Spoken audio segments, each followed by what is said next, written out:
souhaite que durant les 4 jours, les familles puissent se rencontrer. Et donc, on veut idéalement avoir une espèce de confinement une semaine avant, une semaine après. Ça fait des jours que les résidents de l'Outaouais et d'ailleurs au Québec attendent cette annonce. Elle est tombée vers 17 h. On va rappeler les mesures parce que c'est important.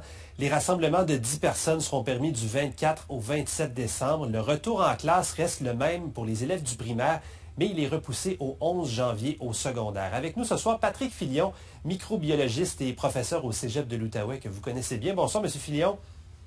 Bonsoir. D'abord, dites-nous, ça ressemble à quoi le temps des fêtes chez vous habituellement?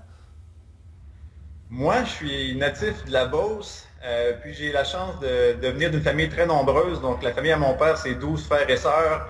Ma mère, c'est 8 frères et sœurs. Donc, moi, les parties de Noël, c'est toujours des rassemblements très importants de personnes, cousins et cousines. C'est des grosses soirées, là. Oui, évidemment, cette année, ça sera à beaucoup plus petite échelle, non seulement pour vous, mais pour tout le monde.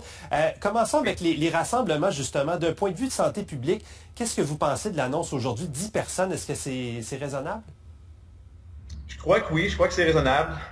Puis je crois que c'est une décision logique du point de vue politique. Là, je crois que les gens avaient besoin d'entendre une nouvelle comme celle-là, où on pourrait au minimum là, voir quelques personnes de notre entourage, de notre famille, ne serait-ce que pour le bien-être psychologique que ça va apporter, de pouvoir là, se voir et se célébrer Noël.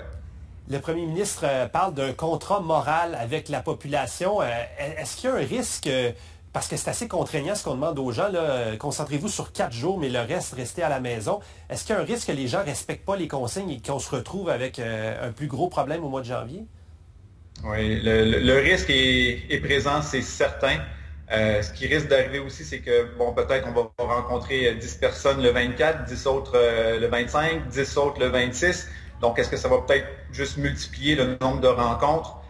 Donc, le nombre total de personnes rencontrées pourrait être presque le même. Donc, il faudra vraiment individuellement là, se discipliner, puis essayer de le faire pour la bonne cause, puis de peut-être sacrifier un petit peu ce Noël-ci pour qu'il y en ait d'autres et qu'on puisse célébrer les autres avec plus de liberté, hein.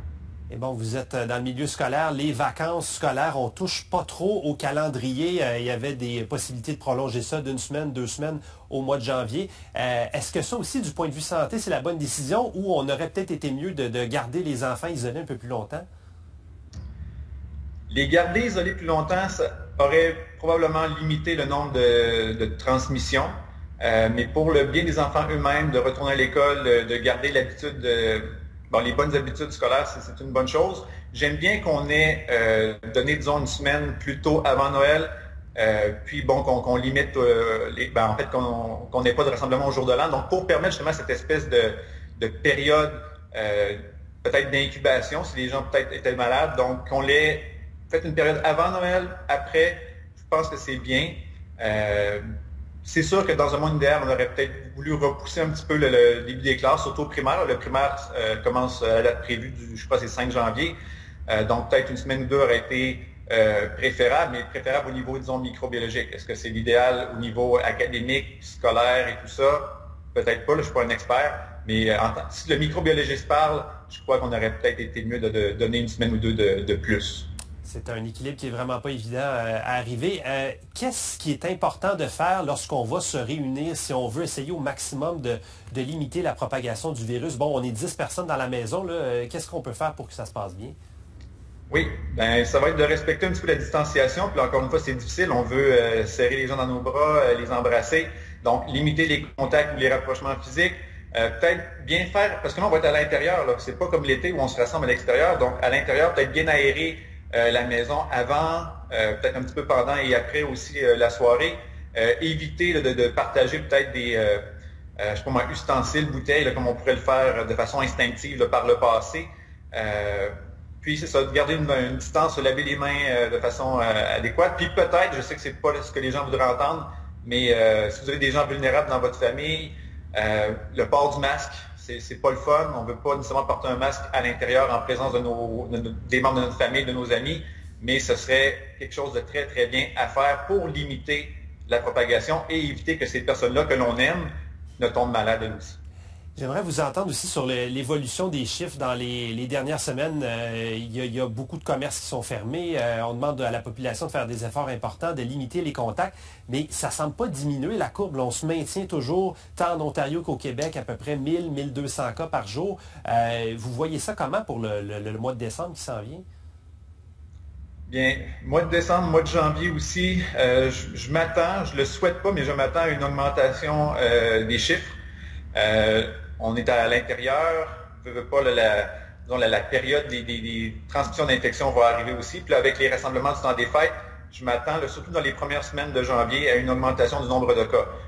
J'ose espérer, ou j'espère me tromper, je ne le souhaite pas, mais c'est ce que je crois qui va arriver. Espérons qu'il n'y aura pas de répercussions trop dans les hôpitaux pour ne pas surcharger le système. Ça serait vraiment dommage. Mais je m'attends quand même à une certaine hausse du nombre de cas, là, surtout après le temps des fêtes. Oui, un temps des fêtes qui sera surveillé de très, très près. Bien, M. Filion, vous ne serez pas trop triste de ne pas voir toute votre famille. J'imagine que c'est un petit pincement au cœur. Ça fait un pincement au cœur, mais on va sacrifier cette année pour avoir un plus beau Noël peut-être l'année prochaine. Puis espérons peut-être même quelque chose d'un petit peu plus permissif l'été prochain. Espérons. Merci beaucoup d'avoir été avec nous, très éclairant. Toujours un plaisir.